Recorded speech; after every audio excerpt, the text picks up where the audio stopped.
Hello, everyone. Welcome to System Override. Hey, Bri, how was your week? It was a busy week, Shannon. It was a very hectic week. I felt like I was all over comings and goings and meeting. It was a very meeting heavy week, I would say. I had a That's lot fun. of meetings this week, which is energizing in one way to me, but then also creates stress of another way because then it's like I just have so much stuff to do and I have to do that all somehow early mornings, evenings, in between the cracks, to make up for it. So that is the balance, of having a lot of meetings. Well, it was a week too that we, obviously for those places that do the fall, the spring forward on time. And then remember we had a really bright and early morning women in leadership type of event or a women and founders event on Monday morning, bright and early after the time change. I saw a meme that was like having the time change on International Women's Day is the most on brand thing I think that could happen. Of just like exhaustion, operating with a lower fuel tank. And it's just like, I agree. Like, I feel like because of the time change, because of how busy the week has been, like, I've been wanting to do a Women's Day post a freaking week. And it's just like not even in the headspace to like be able to like put something out as far as like what I want to be able to say about it. So I'm going to do that end of the day today and be like, you know what? Everyone's been calling it International Women's Week. And so I was spent my time reading a lot of amazing posts, but also just reflecting a lot. And I will Yeah, post today at the end that's of the week. excellent. Yes. That just remind me that morning, doesn't everybody talk about like how hectic it was getting kids out of bed? And like it was like this whole group of founder women or investing women. And it seemed like everybody had common thread that morning. Grambling. Okay, so we had a cool episode today. But before we get there, let's talk about the big action from last week. What did you decide your top skill is? I think my top skill is actually one that people underrate, and I've underrated it for myself in the past. But my ability to create connections with individuals, whether personally or whichever, I think that's one of the biggest top skills I have to connect to people, to build trust relationships. Like that's my like money skill. Yeah, I totally agree. And that just creates other other Unlocks connections. so Like many when other, you right? yeah. Like somebody's also very willing to make introductions for you because you have a great relationship with them. They know that their reputation is going to be respected when they invite you into another friend group or professional group. Totally. And I think like obviously I have other skills that go along with that like enable those pathways to happen. So I don't think you can just be friendly for friendly's sake and that's going to make it happen for you. But for me, like that has been my biggest enabler skill. So I have other Yeah. skills, but that's the one I think that actually makes a difference as far as sewing them in together into a so what. Yeah, so I want to dig a little bit into that. So is it about being friendly or are you like strategic? Like does your brain work in a certain way that creates those relationships quicker? How do you see that playing out inside of you? You know what? I think it's interesting because I am very strategic as a person. I Yeah. always know what I want to get out of conversations or things like that.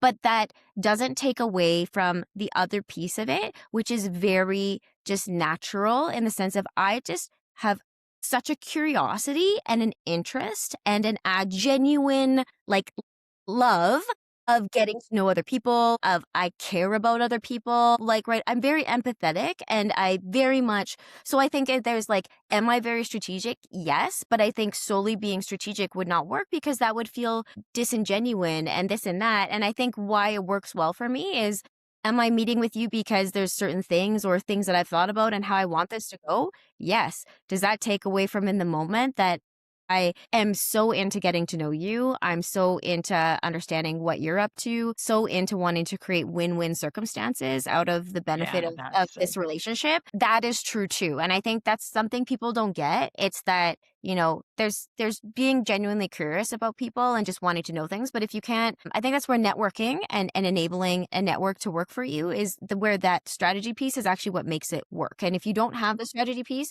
you're someone with a lot of friends and maybe not a lot of results. And if you have just the strategy piece, but not the actual personal side, I think you probably spend a lot of time having conversations that don't actually get places and don't develop those kind of relationships that will actually support you in that way or serve you in that way. But there's an element of giving back too, because I think, like, in this whole scenario, I probably give more than I get in the upfront, you know what I mean? Like, I'm a giver, and I love meeting new people, and I love hearing what they're doing, and I get excited, and I wanna be able to support and enable people. I'm not looking for anything in return in those things, but in my willingness to do that, I get so much out of that. Now, obviously, there's a careful balance of time and focus in that you need to manage, but I think that picture is what makes it work. So I think a good question in the sense, no, you can't just walk around being friendly and then it's like, you're gonna be the best. You got it. But I've also watched, like, nobody hesitates to take your call, and if you need something in the future after, creating time and space for another human, they're very willing to give it to you when you need it, right? When you ask for it, even though it's not something you expect, in the initial that's not the reason you got into the Exactly. conversation or the I think at the end of the day, like, I think about this a lot on a personal level too. Like, it's just about building a community, to be honest. Like, you go back to how, as human beings, we, support and could care and thrive together. It's about having a community around you that you can rely on and they can rely on you in turn. You know what Yeah. I mean? It's not for me to just take. And so in my personal life, I have that. In my professional life, I have that.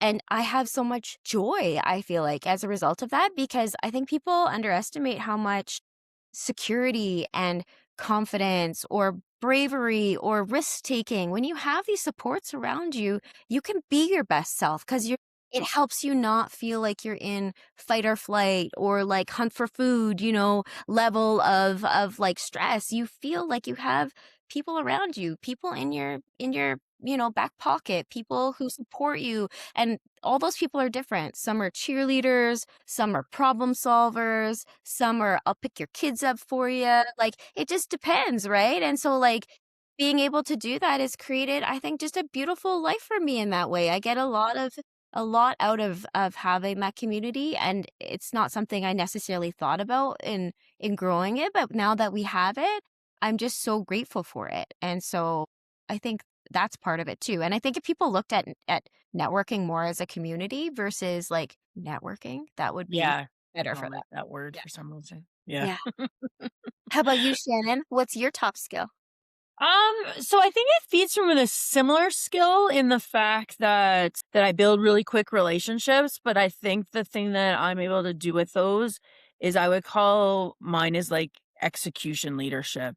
Yes. So I can rally a group of people to, feel great about what we're doing and to really dig in and execute against a strategy or a plan to get results. And I've always had the philosophy that my job as a leader is to create an environment where people can thrive and outperform what they ever thought they were able to accomplish. And Yeah. so with that kind of always being a foundation of my leadership all the way from when I was my very first leadership job into the ones I've had recently, I think that's where I tend to be able to make a difference. I 100% agree on that. And I think with you, obviously, like, there's a huge element, I think, of kindness and care. So I think when I think of what makes, because for anyone who hasn't worked with Shannon, there's a sense of like electric forward momentum. Shannon drives people ahead and creates a way to bring large groups of people moving ahead,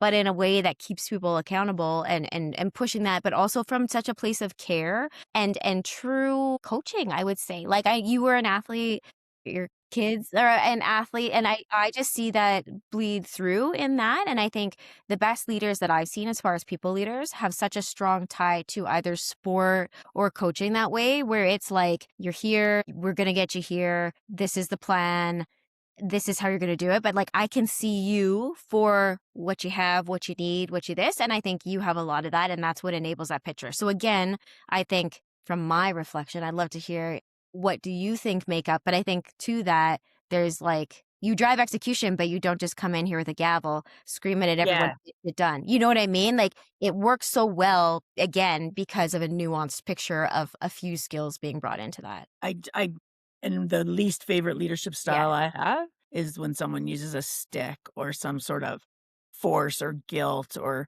just numbers, like execution. And then maybe that's why I've worked so hard to develop that skill, is because I've seen so many other or people try it so many other ways that don't work and maybe they do work. Maybe in the short term they work. They have lots of collateral damage usually alongside that doesn't, which could be like turnover or loss of productivity or disengagement or bad, people talk about those leaders behind their backs and ruin their reputation. Like there's lots of things that happen in those kind of situations. And I just know myself, when working under a leader like that, I'm not my best self.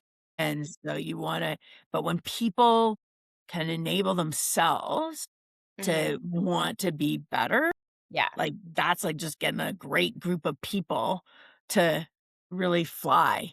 And that energy, I love being around that energy. Well, and I love how you are always so focused on enabling people to support themselves through that. Yeah. And I know from a leadership style, like that's what I appreciate so much of having you in the mix, because I am more of a it's okay kind of leader. You know what I mean? Like I want to enable you, but I also Really enable cuddle you the you. wrong way sometimes through the comfort, and it's something I'm certainly working on from a leadership perspective that way. But I think that's where I really love and value your ability to really put people in positions to enable themselves. And it comes from a position of like, I know you can fucking do this. I believe it. Yeah. Yeah, people always underestimate themselves, right? It was interesting. I was talking to a leader that worked for me probably 10 years ago now. And we had built a team. We were building a new business line at one of the major banks. And I'll let you guys guess which one because I've worked for so many.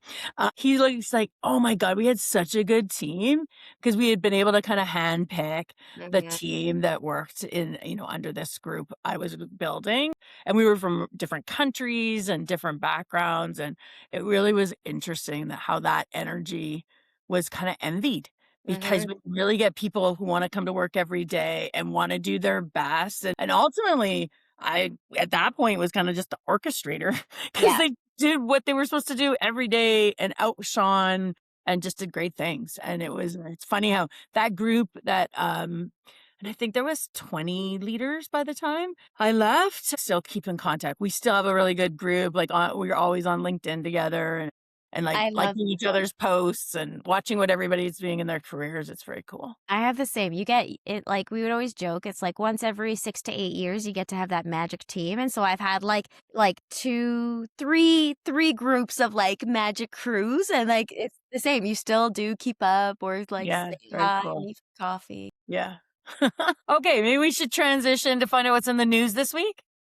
Let's do that. That's what we're here for, right? That is right. We're breaking down the news, making it easier for people to understand. Mostly because, you know what? I don't know you, but I'm getting tired of seeing these headlines that are like 30,000 jobs eliminated. AI is going to take out all the humans. And so obviously this podcast is required because we need to be helping people disseminate past the headline. So we are going to start with one where Oracle today or this week told their board that they were removing approximately 30,000 jobs from their workforce to take that money that they would spend on those people and spend it on building data centers. This is where we've come to. We are now trading humans for data centers. What are you thinking about this one, Bri? I think it is very I always am like, I think this is very interesting. It is definitely interesting. I'm curious why they spun it this way, though. I'm curious why they spun it this way as well. I also think like the whole like we did this for data centers is an interesting position to take right now, considering Yeah, there's a lot of negative thoughts around that, like from a market perception too, around the environment and what data centers are doing for that and all that lots of sort of thing. electricity. Exactly, lots of electricity, and like I'm an energy gal, so for those who don't know, do you know what electricity is? Oil and gas, friends. It's oil and gas. Yeah, just so you know, we Oil and gas that got converted into electricity, and then they just call it the electricity, but it all came from the oil and gas. So I think that's and it's also like largely the grids aren't supported enough to figure out how to put all and all of us that know this know that the grids are really fragile. grids are like we don't have rolling blackouts here, but shit could change. But yeah, And so with that, I think what was the company we talked about last week? The name is missing me right now as far as because they did a big cut and then rehired everybody back. Remember what? That was Klarna. Klarna. So I think that was the first thing that came to mind when I saw this is like this is such a broad brush Yeah. approach into what they think is optimizing for that. Now, we know Oracle is feeling behind. We know that they're trying to catch up. It also just feels like a bit of a desperate kind of cry out to the market Yes. to be like, we're behind, but look, we're making drastic moves to catch up. But I'm curious with the framing even because I don't know that they're going to get the market sentiment they're hoping to out of this. Yeah. And I think we saw that with the other chat we had around Claude and the whole Anthropic and all of that stuff going down is like public sentiment as far as like values is something that's like mattering in this conversation. So I think that's something interesting too. What was your take on it? Well, and I think like probably the economist and the businesswoman in me is like, there's something behind this that's worse, right? Like for me, there must be, a deeper dive into their financials that are saying like, why don't you go out and raise capital in order to, pre-set, to purchase and build the data centers. And then, if you're building AI throughout that and there's a natural augmentation of your workforce or of the place environment or however that's going to play out for Oracle because it's a huge company with so many different business lines and stuff. It's not going to be straight across the board, but it's interesting that wasn't what they talked about, and instead it was let's remove the people first, build the data centers, then build the AI, which we just all know that doesn't work because who's going to get strapped in this are the people who are remaining, and it's a classic. You're going to probably remove the people that are your lower performer. You keep your high performers. Your high performers are now doing double duty. And then your high performers leave to go somewhere else because they get disengaged. And so this ends up being like a whole bunch more than 30,000 people impacted because you also lose your top end. And that business model has been tried and tested and does not work. Ask Klarna. That's what happened. Well, and I think the other thing too is you think of like Oracle bringing in, AI cloud and like those kind of like solutions and things like that. And I think this also speaks to like the speed of the market. It's like you can't just keep resting right now in this era of what you're bringing forward. And this seems like a reaction to maybe thinking, shit, we got something that's like really competitive. We are very favored for this and that. We can operate a little bit. It's going to take a little while for people to catch up. And then, as we're seeing these things come out, as we're seeing the pace of these kind of things within this space, as far as the technology in the space, there's just, again, a lot of friction.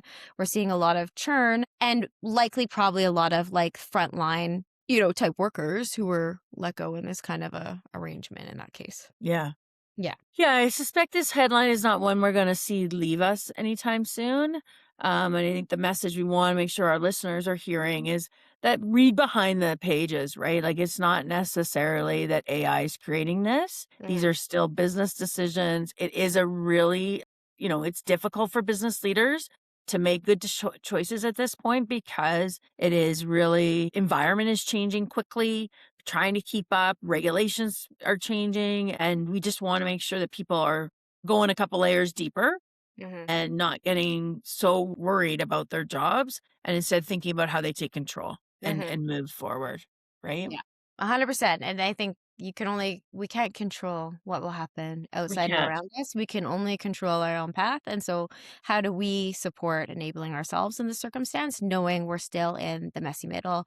We still have a lot of churn happening and it's going to happen for the foreseeable future. And so how do people need and want to think about this? And how do you find out about companies who are on each end of the spectrum, like the IBMs of the world, who are really shifting their hiring strategies for more, human pipeline in certain ways versus the, others of the world who are maybe doing large cuts? Or are there other opportunities in those organizations that aren't hitting the headlines with this headline, right? Because like, okay, so you're going to do this, you're going to do the data centers. Are there new jobs being created as a result of that? Yeah, Is there, you know what I mean? It's like, it's not always a 1-1 situation. There could be an offset, but certainly that's not what the news is going to pick up because they want the exactly. headline. And this creates, fear and rumbling, Here. Yeah. people continuing to engage. So.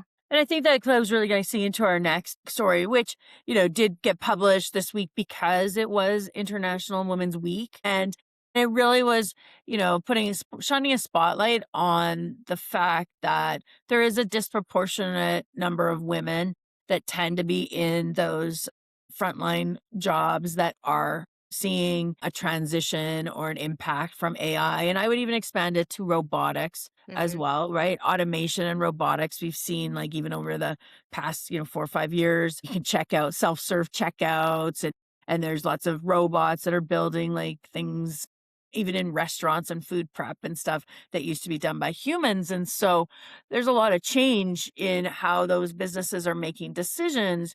But what was also called out in this story this week was that there's also a lack of women making the decisions. So creating the new kind of workforce. What does the new workforce, what do those new jobs look like? What does the work environment look like? And so if that's being created by people who need different things than what the people who are going to be most impacted by the changes are, we're going to see a pretty big gap, and women are probably going to be women, and I think we can even conclude like 18 to 25-year olds Mhm. in that gap. Yeah. And I think it's such a pressing, thing of our times right now in the sense of, women have been making a lot of strides to get into more leadership positions, more in the room, more all of these things. Now, with changes like this, can some of that work be eroded for women who are working their way up that chain, who are working their way to get into that for a lack of those voices? And then the pieces that maybe would have helped support that over time, like not necessarily being there at the table or being in those decision making. I think this is a huge thing that comes back to the conversation around intentionality that we had the other week, in the sense of, wanting to ensure, like, I think what we're seeing, rightly or wrongly, like in the news, whether it's the reality of how it's being delivered, is like very broad brush strokes, very generalist kind of directions as far as like, making things very black and white and simple. But as we know, like it's never that simple and it's never that black and white. And I certainly saw a really interesting kind of article that someone had written just around more like the concepts of matriarchal and patriarchal societies. And it's not about women versus men, although there's obviously like a gender led kind of association with these things, but it was definitely more on the sense of like what values and what value systems come out of those groups, or those the type of operating or those systems, and what kind of decision making and what kind of energy is led with. And so, um, when I'm hearing a lot of these news stories, I think it does reflect a lot of what you would see reflected in a more patriarchal or male kind of approach, where it is, making broad moves, making bold moves, making, in a sense of that, aggressively chasing, after some of that market share in a way. The interesting thing from this article around a matriarchal society and more of a feminine energy, I guess, so to speak, of a leadership style. And I think men and women can both embody that, but it's really around more the collective, holistic viewpoint as far as the bigger picture, the stakeholders, especially a focus on like children, youth, and up, and care across those. And so decision making looks different because it's usually considering a few factors Yeah. and really how those factors impact the whole versus how, maybe more specific factors can create a result versus what other impacts might unintended or intended consequences come as associated to it. So that was kind of the TLDR of the article. But I think this is screaming the value to me and the importance of that, in the sense that there's bigger things at play here. I am very much, we have a revenue generating company. I do align to a lot of capitalist principles in that Right. way. You know what I mean? But I think at the same time, and why I value a lot of what Anthropic did in their kind of statements was like, there is a point in this of like, what are we enabling through these decisions at the end of the day? Like, if we're chasing the ultimate revenue and the ultimate money for money's sake, and meanwhile collapsing our economy because of it, like businesses making money is cool, but people need to make money to give it to the businesses. So like, it's like if we just crush everyone's jobs, nobody's got any more money. We're not going to buy anything. We're not going to be able to do all these other things. So I think it's No again, taxes. We can't pay taxes. like, how do we want, like, at the end of the day, we need people to have money to Yeah. have communities. And so these broad brush approaches where we're really just cutting that level out by the knees and kind of leaving them to the wayside is alarming, I guess, to me in that sense of like, is there broader considerations of economy level impacts, people level impacts in these decision making? Or is it, this is my house and this is what I'm going to get out of my house? And even all the rest of you in my house are going to get jack shit, but the top five of us really are. And so, like, I think that's where I'm really feeling like it's a time for some more of this other way of thinking. And how do we, as women, on International Women's Week, let's talk about this empowerment. How do we get ourselves into those conversations, into these rooms, and helping to be a part of this narrative rather than feeling like we are being a victim of it or just like a symptom. We're just going to be, Yeah. part of the causation in the whatever happens. Like, I don't Yeah. love feeling like that. And I think that that's the really cool thing that why we jumped into this story this week was like we've done over many decades is women, when things change, you have to, like everybody else, educate yourself on the new topic. And Mhm. in this case, you don't need to become a tech guru, but all of us should be jumping in and understanding what AI does, where it helps us. For those of you who don't know, like, it can help you organize your email and your calendar, which I know is highly valuable to women. And so, like, just by learning that what's happening, reading up on this, becoming educated, that allows you to be able to ask the right questions and to get yourself into those rooms. Doesn't matter what level you're at, but it does allow you to be a representative for Mhm. the role or the position or level that you hold in the organization. And Mhm. I think that there's probably some really great companies out there that are being very thoughtful and really thinking about the advantage that AI provides them to grow an even better company and to embrace their employees in a different way. Like IBM is one of those, right? They're really being mindful of it. I wish those people got Mhm. themselves in the news more often so we can hear and celebrate those great stories. But I do think that's an interesting thing, and we need to arm ourselves as women to know this stuff and be able to go into these rooms and have conversations about it so that an AI expert or an engineer stops and goes, "Wait a second, that's interesting. I didn't think about that. Why are you asking that question?" To help to create increase the representation and not have to worry about the fact that it's, women are underrepresented in tech. That's a known fact, and that's okay because not all women love doing tech. Mhm. But this is not really just tech. This is really the way our lives are going to evolve Mhm. over well, from now on.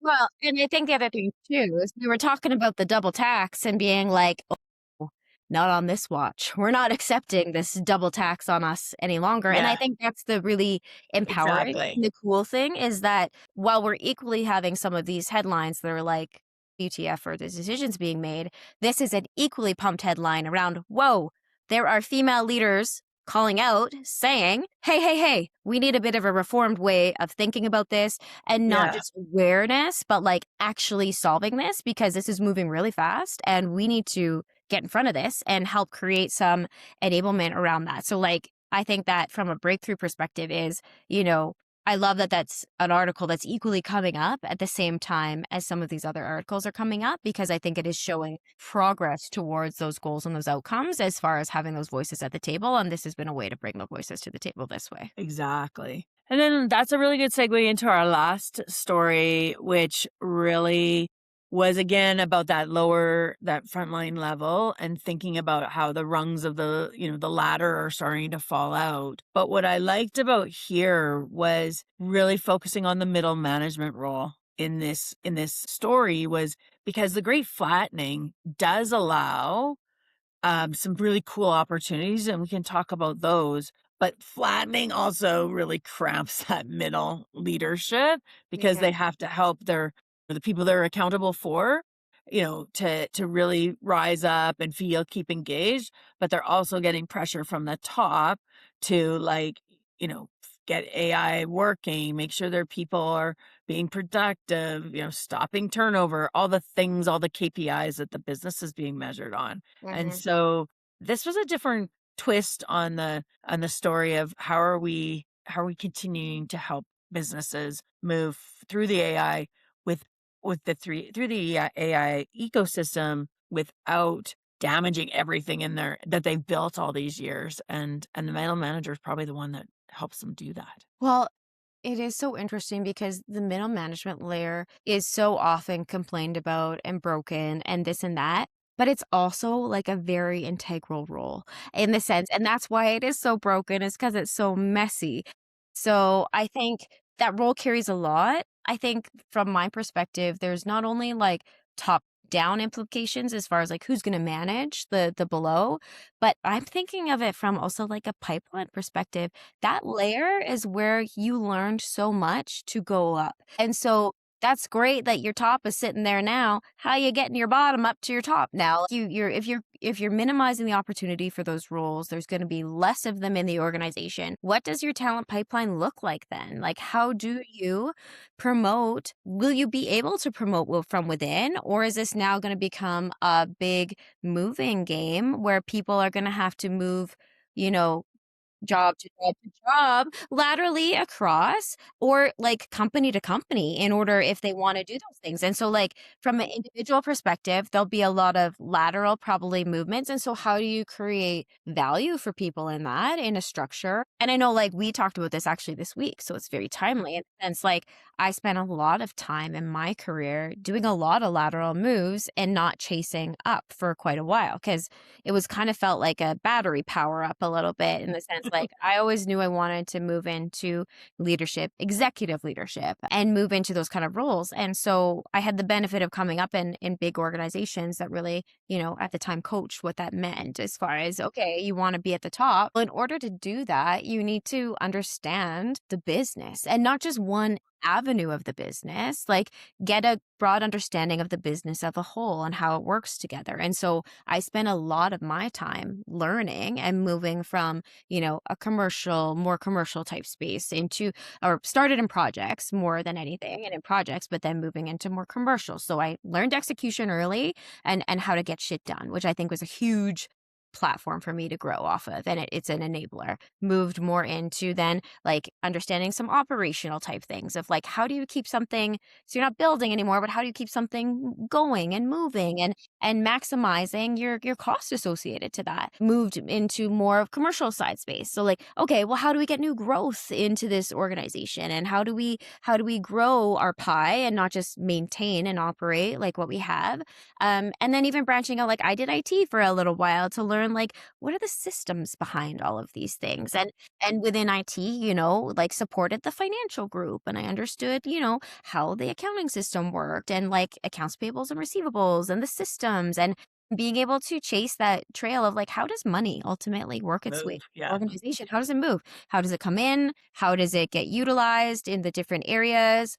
What are learnings that we've seen along the way? Like that lateral movement has been the biggest enabler for my career, for me to really be able to make good decisions and really up my level and up my game as the ability to be a good decision maker, strategic thinker, problem solver by having that experience. And so a couple interesting things. It's like you think of it the traditional way of mindset, like how am I going to do whatever? Or is there a new way of thinking about your career and how you fulfill it in different ways that way? And how will people align to that?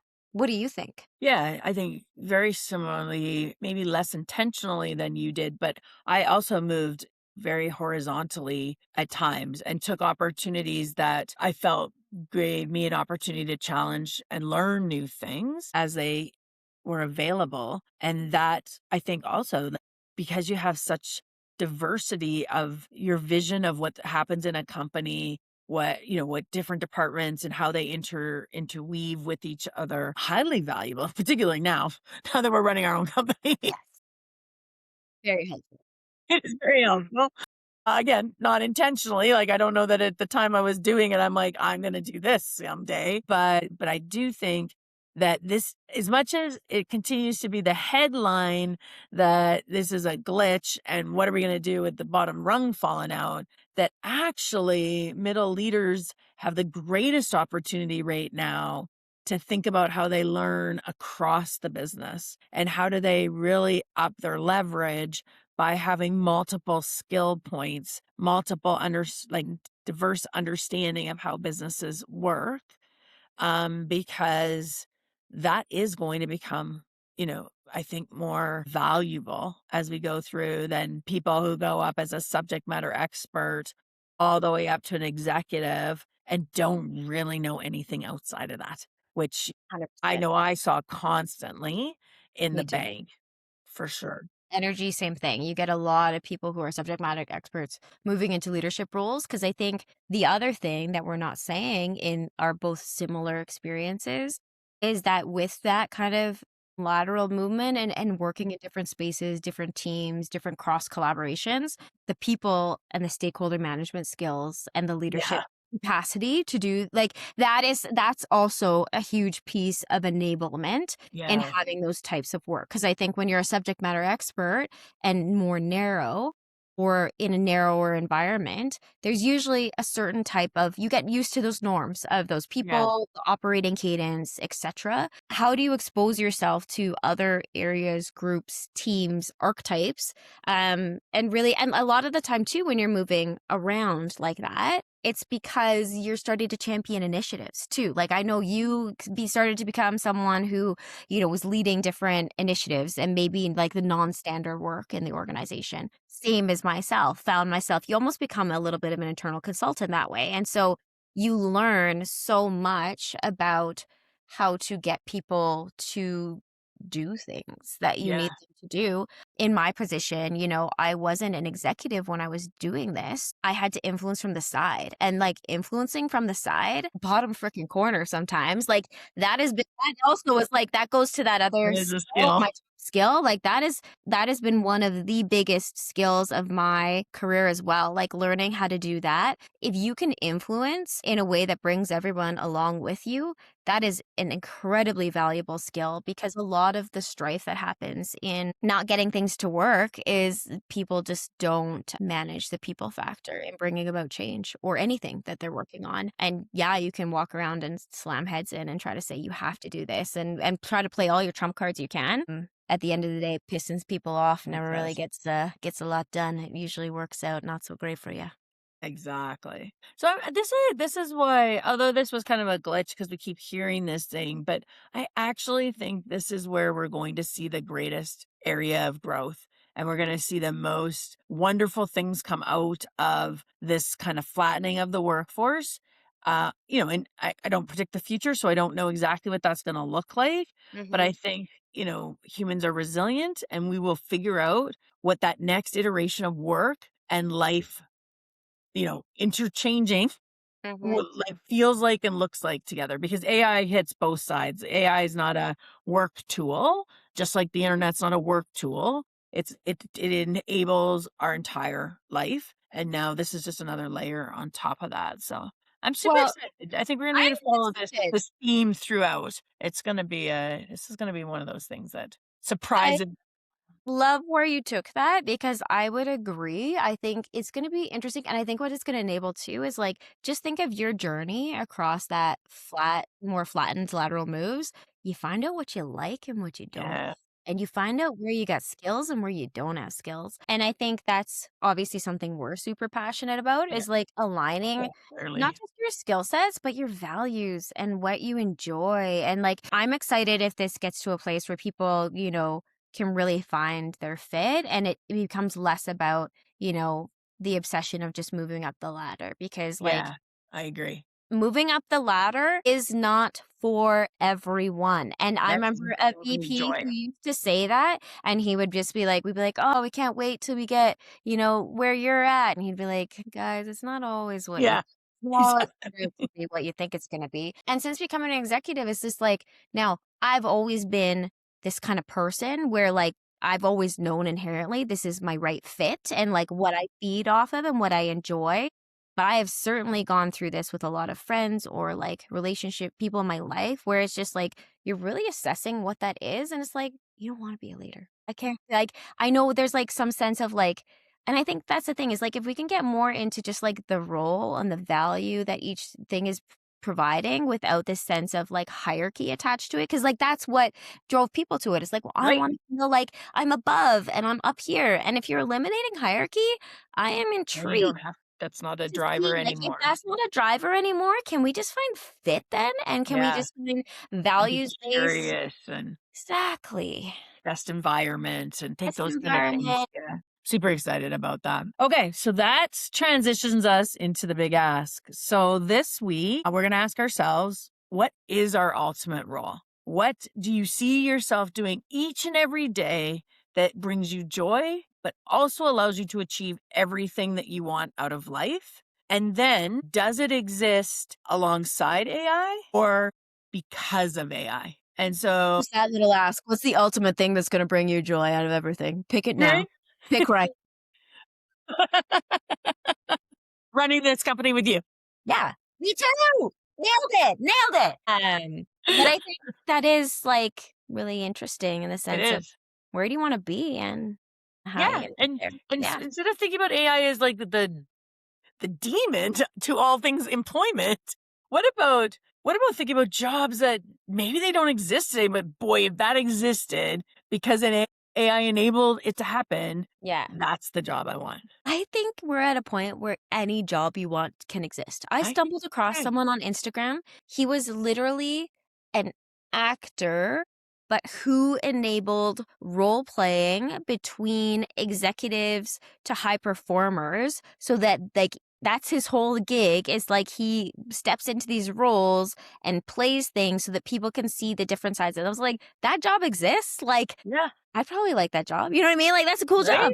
But it's just like there's just so many random things now where you're Yeah, like, what an interesting world this is. That is yeah. now like a role and that's a thing. And that's like he's been doing it for a few years now. It's like wild. And probably the only person who stands in our way of making that job happen is us, It's very true. right? It's ourselves, right? It is. Because we're like, oh, that maybe doesn't exist or nobody's going to buy that or whatever. But obviously, people, we know that leadership is hard. We know being an executive is super hard. And so having coaches that really narrow down and help you on those things, wow, that's amazing. It's very powerful. I love the quote, and we've all seen it, but I love that the quote around like the universe meets you at your level of audacity. You know what I mean? It's just like, and I think that speaks to what you're saying. It's like, what do you want to have happen? Exactly. Make it real. If it's not real already, like you can. And I know that sounds maybe kind of like, okay, I have all of Mm, these things. It's like, because you're letting yourself have all those things get in the way. And I know that's a piss off statement, but if you want to learn more about it, you should come talk to us at Lake or take a that's look right. at what we're up to. Absolutely. Okay, we're going to end it there today. Remind everyone that if you love what we're doing here, we could really use your help by telling a friend, share this podcast, like, follow on all of our channels, and we'll see you next week. Okay.